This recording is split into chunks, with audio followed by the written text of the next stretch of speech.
Hey, Brendan. Hey, Aaron. How's it going? I'm well. How are you? Good, good. Thanks for coming to Appointment. Yeah. So, just wanted to have a... Okay.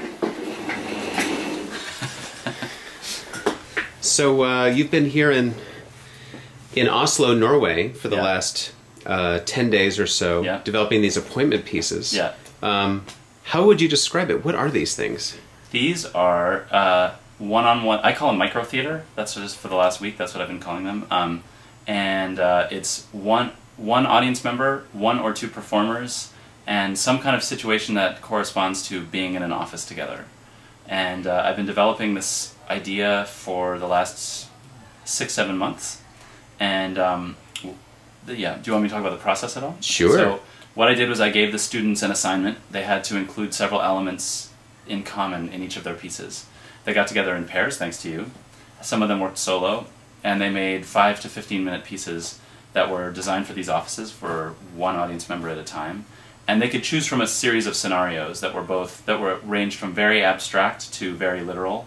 And they've come up with all these amazing stories. And so now we're running them here in the SOS Racisme office. And these are both in Norwegian, in English? In both. Some of the students are doing different versions depending on the audience member, which I thought was awesome. Okay. And how... tell us a little bit about the kind of, I guess, the blueprint or the instructions on how to create an appointment piece. Well, I wanted them to have some kind of, I wanted there to be some kind of follow-through if you were an audience member and you came and saw several of them. So I asked each piece to employ a long silence, a show of hands, what else did I have them put in there? A couple of other things that were similar to that. Something that could be interpreted in an abstract way, a moment of counting, and a couple of other, I can't remember exactly off the top of my head. And so that each piece, even if they are radically different, would have those several elements in them. And then there was a list of about 20 different scenarios that they could choose. Those range from simple things like an inappropriate confession to one person's on the phone the whole time and one person's humming. And so they basically had a blueprint or a roadmap that they could use, and then from there they filled in all the blanks. Okay. And what in the development of it? Now you've done this in New York at the Prelude Festival. Yeah. And this is the second, I guess, kind of phase of the lab. Yeah. And so what between the two moments of development have you seen as common questions or common challenges that you've for the artists who are making them? Yeah. I think technically it's about performing for one person, and so it's both more demanding because each audience is so radically different because it's just one person, so there's no kind of playing anything generally. And there's also the thing of playing something really small, or at least if you're playing something big, then to choose that's going to be kind of outsized, and that's also a choice people can make. So those are the technical concerns are really important, that you can only do so much in a space this big. And I think the other questions that come up are how abstract can I be, like how much can I reject the fact that we're in an office versus how much can I make it seem believable.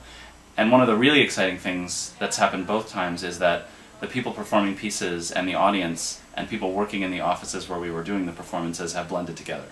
So you can't necessarily tell what's a piece of art and what's a piece of work.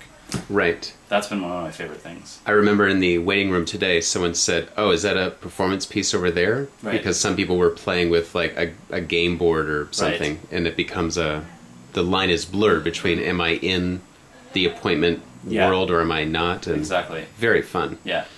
You're doing this again at New York University this fall.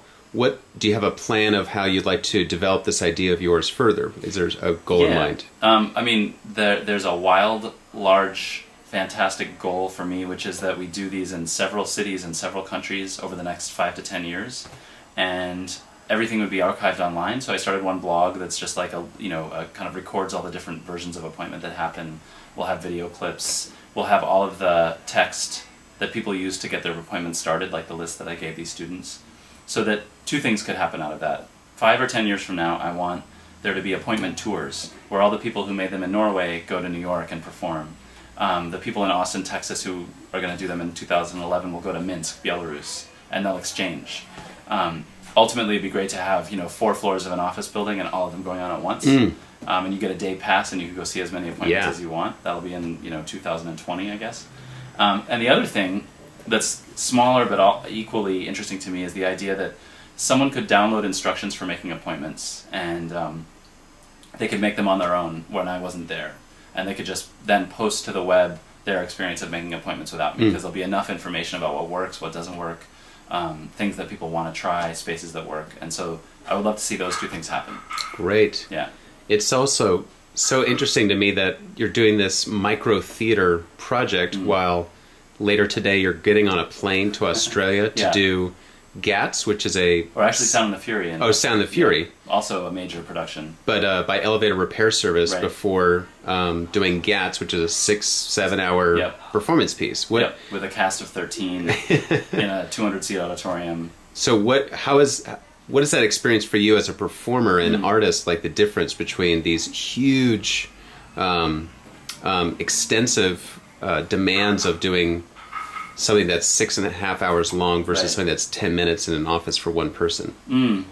I feel like they serve entirely different needs in a way. I mean, I love the experience of sitting in an audience and seeing a really lovely piece of theater and then walking out and having a drink and talking about what just happened with my fellow audience members. And I love performing for a big group of really appreciative people who are in the dark, who I don't know personally. There's a really wonderful exchange that happens. And that's really about kind of art on its own terms for me. This is really about a level of engagement with people and spaces and architecture and experience that makes art out of the everyday, and that questions what goes on in spaces in relation to what we think should go on there. Like, this is what I told the students, is that this is no longer just an office, it's also an art space. And to me that's a really exciting proposition. And that's something that traditional theater, as much as I love it, can't do. Or shouldn't do. That's about magnifying the formal experience. This is about engaging with everything around the theater experience as well as the theater itself. Right. I'm curious what your thought of is the influence of technology and the changing landscape of being in the 21st century, where there's so much interactivity today in so many different forms of our lives. Do you feel like that's somehow influencing your appointment process? It feels very interactive as a theater experience, more than others I can think of. Right. I think so many of the other art forms are participatory now. I mean, there are so many, or there are participatory versions of them, I guess. And so theater to me, if you're in the mood for something that's not participatory, it's great. It's a great throwback in a way. But it's very dated in a way that I think is not bad or good. I just think it's a relic a little bit. This is an attempt to give the audience a chance to really be a part of the experience as well as be a viewer. They don't have to create anything to be a part of it, which I really like too. My hope too is, I guess, that like audience members might want to make appointments later. And that's something that I don't quite know how to engage that yet, but that would be awesome for me. Great. Yeah. Anything else you'd like to say with us, Aaron, before you go down under?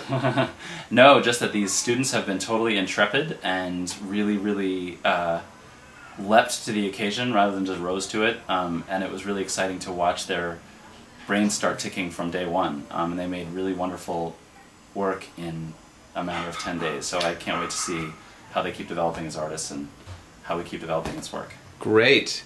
Thank you so much, Aaron, for coming to Titan Teaterskole in Oslo, Norway. Thanks. This is March 2010, and we're just so grateful to have you. You got to come back real soon. Don't you worry. All right. Thanks, Brendan. Yeah, hot up.